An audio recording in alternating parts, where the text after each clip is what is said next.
Welcome back to my channel. আজকে হচ্ছে সরস্বতী পুজো। আমাদের বাঙালিদের কিন্তু খুব একটা বিদ্যার দেবী সরস্বতী পুজো খুব একটা বড় একটা উদযাপন বলা যায়। সমস্ত স্কুল কলেজ পাড়ায় বাড়িতে বাড়িতে কিন্তু সরস্বতী পুজো হচ্ছে, আওয়াজ পাচ্ছি, উলুধ্বনি হচ্ছে। সকাল সকাল বাবানকে রেডি করে আজকে পাঠিয়ে দিলাম।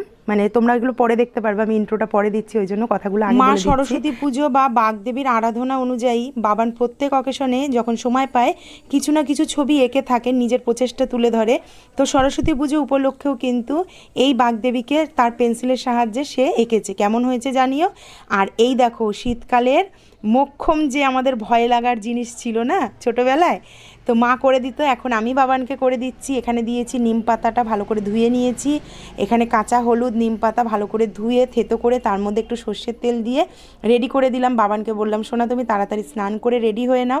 ও যথারীতি সকালবেলায় একটু গরম জল করে দিতে হয়েছে অবশ্যই। তো এখানে হলুদ আর নিম পাতা দিয়ে ভালো করে মেখে স্নান করে পাঞ্জাবি পাজামা পরে রেডি হয়ে গেছে, যাবে অঞ্জলি দিতে।